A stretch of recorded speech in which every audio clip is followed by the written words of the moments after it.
Ladies and gentlemen, welcome back to another episode of the Kydrees Burks podcast. This week, today is the Super Bowl. I'm shooting this a little bit earlier than the day, but today's the Super Bowl, Eagles versus Chiefs. I am currently in Philly.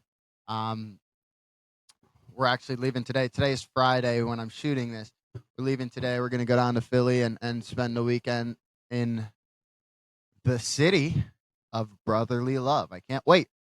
Um, but today I wanted to talk a little bit about um, choosing your path. Right. I mean, last couple podcasts have been about mentorship and your circle and the people that you keep around you. But you got to kind of know where you're going to choose the right people for you. Right. So how do we choose where we're going? Great question. I mean, I'm personally even in that kind of decision making time of my life as well. So how do we do it? Um, I didn't really write any notes down for this today, so I'm kind of just going off the top. So this might be a little bit all over the place, but stick with me, and I don't think that you'll regret it. Also, second cup of coffee. Feeling a little silly again this week. All right. So choosing your path, right? So this is such an important decision, right? Especially for us as people in college, getting close to graduating, getting into the workforce, choosing a path that you're gonna like, that you're gonna enjoy, and that there's room for growth in is very important. I personally am struggling to kind of choose a specific path right now. After getting out of the golf program this year and switching into a new major, it's been tough for me to find what my specific purpose is in what I'm doing right now. But how I'm doing that, how I'm trying to find my purpose and what it is I'm supposed to be meant to do, I I'm looking at what are all of the things that I enjoy doing. Not necessarily what are all the things that I'm good at right now because there's potential for growth in whatever skill that you enjoy doing. For example, I really enjoy this right here. I really enjoy talking. I enjoy talking to other people. I enjoy clearly talking to myself, but I enjoy interaction. Interaction is where I personally thrive. So I don't want a cubicle desk job where I'm not talking to people. That's that kind of job isn't going to fulfill me. Um, I could be offered. I'd rather work at a job that there's interaction every day and get paid $60,000 a year rather than $250,000 a year in doing something where I don't get to interact with people at all. So really noticing, trying to find those things that you really love to do is the first step in this, right? So what is it that you love to do? Um, do you love to operate things? Are you a builder? Do you like to build with your hand? Are you a creator? Do you like to create things from the ground up? Are you a finisher? Do you like to take a project and edit it? Um, are you an introvert? Are you an extrovert? What kind of interaction um, do you believe you strive in? And then you start there. So right there, we got what we enjoy doing. So for me, it's interaction. It's any sort of leadership. It's any sort of position where I get to be with people. That's a base, right? So where do we go from here? What else? What kind of interests do you like in terms of industry? Right? What kind of industry do you like? because there's I can get a job where I can interact a lot in the oil field, and I can get a job in sales. I can get a job in comedy. I can get a job in whatever industry, but what is going to be the best bang for my buck? That's kind of where we need to figure figure out what kind of technical skills do you already have, and what do you find interesting, right? So, for example, I love to talk. We already went over this. I love to interact. I can go to any industry I want, but the one that rings the bell for me the most is the finance industry. The finance industry piques my interest the most because finance and money is something that nobody in my family or and even some of my friends' families, nobody really around me really knew how money works. Um, we understood that you receive money in a paycheck, and you have to cover your expenses. That sounds about right.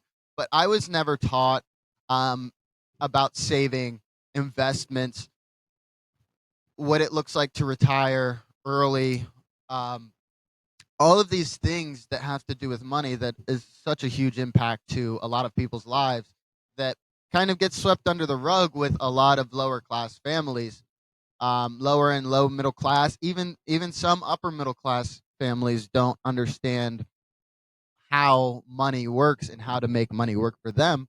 So that's something that really piqued my interest, especially in freshman year when I did my first kind of finance internship, and I really got a sturdy base knowledge of what the finance industry is and what it can entail. It can be a very lucrative industry for anybody that gets into it, but that in itself wasn't the biggest motivation to go into it. I really love learning about how money works and how to make a ton of it, but also how to keep it. That's very, very interesting to me. Um, another thing, another reason why I love this is because there's so many people from a similar background as me that will never get this kind of information about how money works and how the wealthy use their money to work for them. So I can blend in my love for interaction and for leadership and my love for finance into one and teach people, like people that are from a similar situation for me. I can teach them about how to make their money work for them. And that's really one of my goals in life. And that's kind of been one of the things that I've always really wanted to do is to educate people in lower class families and lower middle class families about how to break the barrier of their week to week, paycheck to paycheck life and learn how to actually get the ball rolling with your money and start making it work for you. Because I believe that if everybody knows how money works, that I believe personally that everybody can be rich. Our economy is not a zero sum economy. And if you don't know what that means, it pretty much means I if I make $1 million, that doesn't mean that I'm taking $1 million from everybody else. I'm not getting $1 million from somebody else. We create money as a country, and that's why we have inflation, because the more dollars, the less of the value of a dollar. But it's not zero sum in the sense of, oh, if I make $1 million, I'm taking $1 million away from everybody else. So I truly believe if everybody learns how money works, then everybody can be rich. And this is something that, if you don't have any kind of finance knowledge or knowledge in the kind of personal development space, and these two things kind of get put together hand in hand. But if you haven't heard of a guy named Naval Ravikant, I would prompt you to even stop this podcast now and go listen to him. He's so much more bright and more experienced than I am, and he explains this in a much better light than what I can. But I will give you the little amount of knowledge that I have on his rant, which is everybody can get rich. And he has a Twitter storm where he tells you how it is. And then he also has a podcast with Joe Rogan, and they do amazing he does an amazing job at explaining this to everybody. But I do think that that is where I'm headed, and and but through that way, there's specific skills that I have to gain in order to be able to do that, right? So what would these skills be? This is the third step of it. So I found out what I really like to do. I searched internally, and I said, what do I really love to do? I really love interaction. I really love leadership. Um, what's an industry that you could do that in, that you are interested? You have to be interested in the industry you go into if you expect any sort of growth or higher ceiling for yourself. Because if you don't love what you're doing, you're not really going to try to get better at it. You're just going to keep floating in the same range. And I've personally done that. There's jobs that I've worked that I don't really love, and you just kind of do the bare minimum, and you just get a paycheck. And that's okay for a lot of us now. If you're around my age, for a lot of us now, a lot of the jobs that we're going to be getting right now is just kind of making a little bit of money, passing by time, and that is perfectly fine. And you don't have to be the best waitress or the best bartender in the tri-state area. But when you're looking for a long-term solution to whatever you want to do in life, you really I think that there has to be some curiosity and interest into whatever you're getting into, because then you'll want to learn. It'll become easier to learn about the industry, to learn about your job, to get better at it. But I got the first thing, which is what do I like to do. I got the second thing of the industry in which I'm interested in. And that third thing is, how can you put those two together and flourish? And how do we get to that third thing? How do we put those things together? What kind of outside skills do you need surrounding the skill that you love? What kind of outside skills do you need surrounding you to be able to do that job very well? So, for example, in my case, if I want to be able to teach people about investing and finance in general, I need a little bit of credibility, right? So I have to go to college. Now, here I am in college to show that I'm educated, to show that I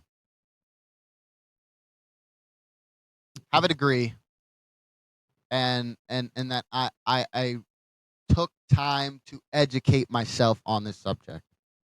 I have to have some sort of experience. I wouldn't listen to Michael Phelps if he was in the batting cage giving me swing tips. I wouldn't. But if we were in the pool, I'd take his advice all day.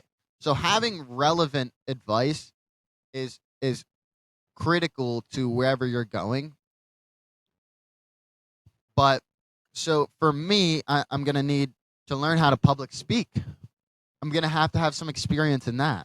If I never spoke in front of people ever, and I go to sign up for this public speaking gig to speak to a thousand people, educating them on finance, how the hell am I going to ensure that this presentation is worth the money if I've never had any experience speaking?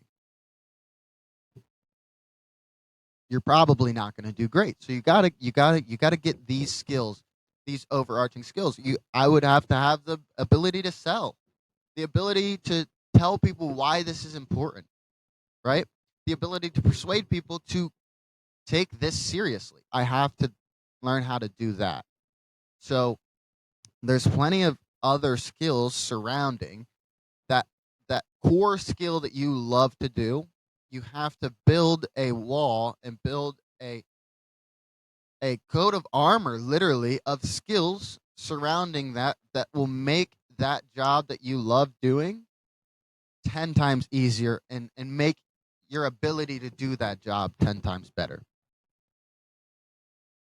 Now, you got all that. You found out all the skills that you need to surround that core skill to get into that industry that you want to.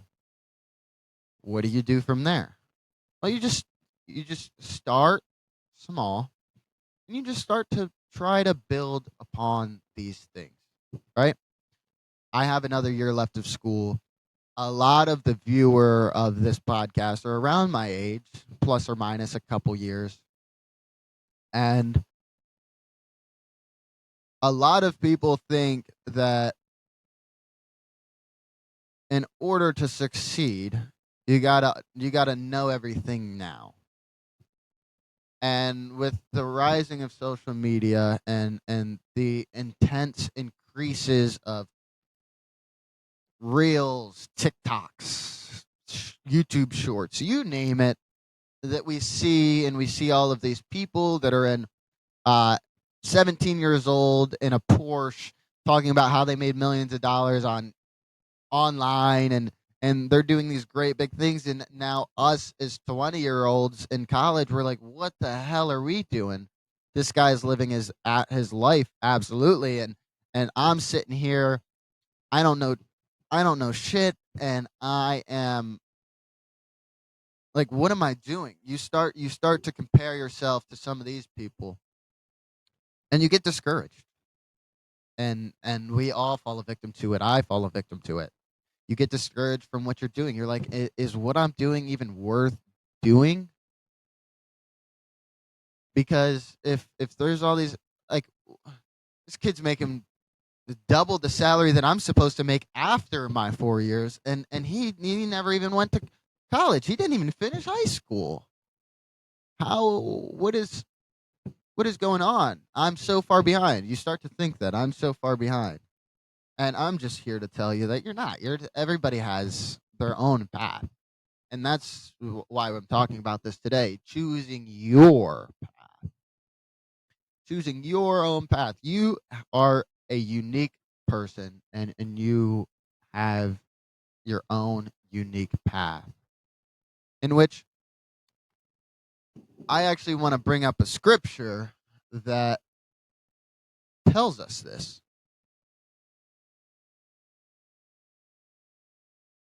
It is Jeremiah 29, verse 48, I think.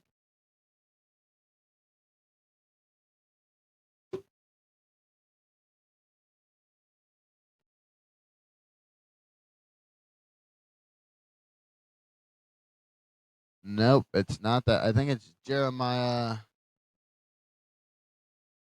It's Jeremiah 29. I do know that. It's Jeremiah 29, verse 11. And it says, "For I know the plans I have for you, declares the Lord. Plans to prosper you and not harm you, plans to give you hope and a future." The Lord has a plan for us, each and every one of us. We all have an individual plan, and we are supposed to carry out his plan for us. And that is unique. And I truly believe I'm not the smartest, most educated person in scripture at all. And I will not try to say that I am. But I truly believe by the Lord saying that he has a plan for us, we have to follow all that he has given. And all that he has given us is our strengths and our weaknesses as individuals. And we have to understand these things. And so by you choosing your own path and choosing what you love to do, you are carrying out God's plan. You are carrying out the plan that he has set for you. And that in itself is super, super duper important. And it's important to your level of success. You know, we see so many people in as young adults, we see so many people as adults that we're like, yeah, you make a ton of money, but you're miserable. I don't want to live like that. Or we see people like, um, they have a job that they just hate and they come home miserable every day. There's, we all know somebody like this. You come home miserable every day. How do you continue to do this to yourself? Oh, well, I've done it for 12 years already. I mean, why would I stop now? Do you want to be like that? Do you want to live that kind of life? No. But you have time to figure out what your path is and what path you're going to love and what path God wants you to go down. So, why even bring this up? Why even bring this up? I think that this is an important topic because nowadays more than ever we have so many options, right? And with the rising of technology and the rising of AI, there's there's going to be a lot of change in the job market, I believe. And a bunch of economists believe, and this isn't new news. But with this tweak in in the job market, we're presented as young adults, as Gen Zers, we are presented with an opportunity to do something new, to do something you, to do something that is an image of your vision of what a better future looks like. We have an opportunity to utilize the technology before us to create some good impact in the world. And I think that we have an obligation to innovate and grow this country for the next generation, as did everybody. But now with the influence of mass media and the the addictive tendencies of social media, it's harder than ever for our generation to get off the phone and actually do something. I think that this social media craze is going to result in a long-term damaging of, I think, our economy. I think as all the boomers and baby boomers get out of the workforce, us as Gen Zers, we don't want to take over their jobs. There's going to be few of us that do, and few of us that live up to the expectation. But I think we're going to see an explosion of entrepreneurship throughout our generation where we're just creating things that we love. And I think that we have an obligation to do that. And and some people aren't going to. Some people are going to do the regular jobs, and we need people to do that. But I think it's critical for all of us to just ask the question, what's my dream? What kind of impact can I have on the world? And just try it. Try to have that impact. If it doesn't work, there will always be jobs for you. But why not just try? Why not choose your own path? Don't have it chosen for you.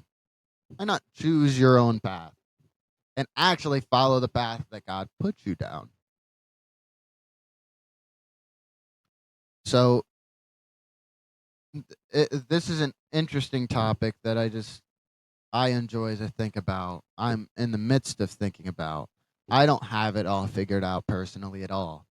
But it's all about asking yourself the right questions. And a really good place to start is, what do I love to do in terms of skills? What do I love to do? What industry interests me the most? And these first two things are like very easy things. A lot of us have these two down.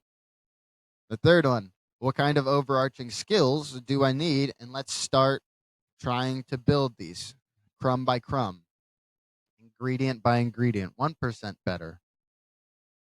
And then the fourth is the implication of these things. And that goes into building the skills and building the credibility around what you want to do. Doing the things that make you qualified for the job when you want to do it. And some of these things you won't like to do. Some of these things you won't like to do. Just to be frank. But you'll do them because you know that that will get you to a place that you love. All right. This is a very short podcast, about half the time. I am kind of on a time crunch, but I just wanted to drop some game a little bit that I know. If this helped you out, great. If not, then I'm sorry. But I appreciate everybody for supporting the podcast. And do me a favor, check out our last Sunglass show last Wednesday, with Will Zapata. Great guy. It was an amazing interview, and it was a lot of fun. I'm looking forward to seeing you guys all on Wednesday. And go Birds. Fly, Eagles, fly. Eagles. Eagles. See everybody next week.